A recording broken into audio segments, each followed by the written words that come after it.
Well, since you consider also aspect of how theology handles these things, what will revelation be?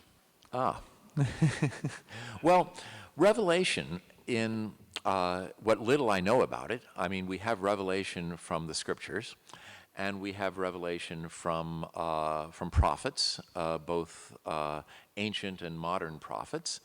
And it seems to me that those kinds of revelations, at least the ones that seem to be most important, are the ones that tell us about our relationship to God and what our relationship ought to be to one another. It doesn't seem to me that those kinds of revelations are very good at answering the kinds of questions that I've posed here. Other questions? Yes, please. I have the impression from your description that what you define as emergency really... Okay, that what you describe as emergency really is a lot of work and a lot of minds to put together a string of ideas and to a way to circumvent the limitations that you have, in some sense. You know, I see it's like, you know, you started thinking that this could happen, and then you try to corroborate it one way, and when you couldn't, you devise another way.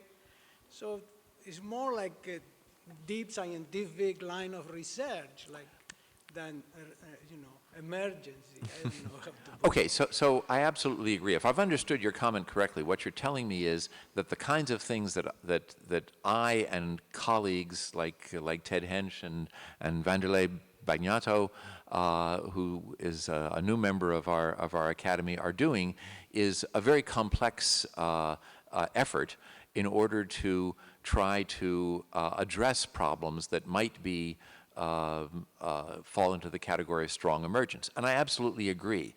But I think there's a fundamental point to be understood here. If by all of that effort we can change a problem from being impossible to solve to being possible to solve, even with a great deal of effort, we've changed the class of the problem. That is, a problem that cannot be solved at all, no matter how powerful the computer, is in a different class from a problem that can be solved with a great deal of effort. And so I think that that's an important distinction to make between a problem that cannot be solved and a problem that can be solved, even if it takes a great deal of effort and many years and many people to solve that problem.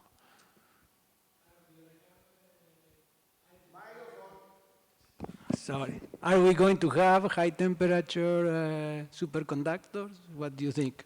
Well, we do have high temperature superconductors. This is the great mystery. The question is, why do we have high temperature superconductivities? We're very much in the situation that people were in 1911 when Camerlingionis discovered superconductivity, but no one knew why. And eventually we had Bardeen, Cooper, and Schrieffer to explain it to us.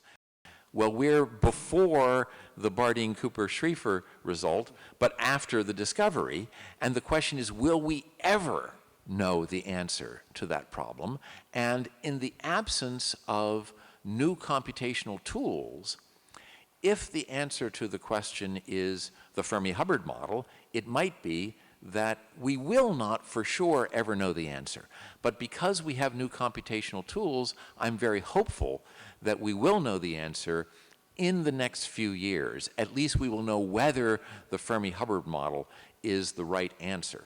Now, when I say the next few years, I'm very hopeful that we will have a few breakthroughs that will help us to solve this problem. But we've always had those breakthroughs. We always count on miracles, and they always happen.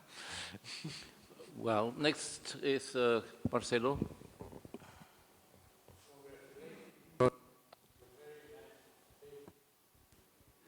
And also for open the horizon to the philosophy and theology. But I don't know it's the same horizon of the physics, or biology. Anyway, my question is very simple. What is composition? Because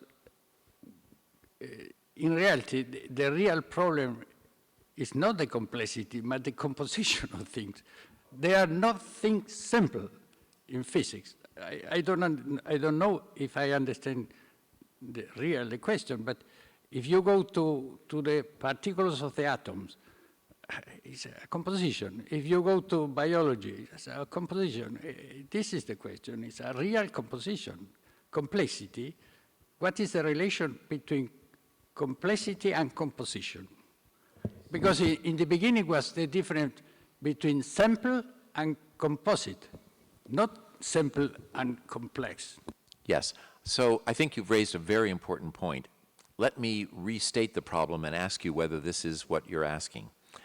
There's a difference between the system that we are trying to understand and the model for that system. Is this basically the point that you're making? Yes. And I think this is a very important point, which I have puzzled over a great deal. Now, in his introductory remarks, Jürgen talked about models. And I think one of the key things that we must wrestle with as scientists is what kind of reality should we ascribe to our models? The epicyclic theory of planetary motion was a pretty good model. In fact, it was better than Copernicus at predicting the apparent motion of the planets in the skies. But we now see that as being completely wrong, that is not describing reality. But we have models today that take up 3 pages simply to write the Lagrangian. And do we know that these things represent reality? So progress in science has been almost always made, I think, by making simple models of complex systems. And whether this is a successful way, whether it will continue to be a successful way of doing things, is something that I'm not sure we know. It may be that there are some things where this is no longer the way things work. This has been the triumph of reductionism. We make simple models of complex systems, and we find out that, sure enough, those simple models predict most of the important features of those complex systems. But now people are raising the question as to whether it will any longer be possible to do that, to make simple models that will predict the behavior of these more complicated systems. Well, I gave one example where there's a simple model, but the calculation is not simple. And so we can't tell whether the model predicts the behavior of the more complicated system because we can't do the calculation. And what I've offered is that maybe we have a new way of doing calculations that will give us that answer. But an even bigger question is this even the right way to go? That is, can we make simple models that will allow us to describe nature? Or is that way of doing things something that is inappropriate for a great deal of what we face in the scientific world? For example, is it completely inappropriate for biology? And the answer to that is, I don't know. And I think it's a really important question, and I think it's one that we should be discussing here in this meeting. Well.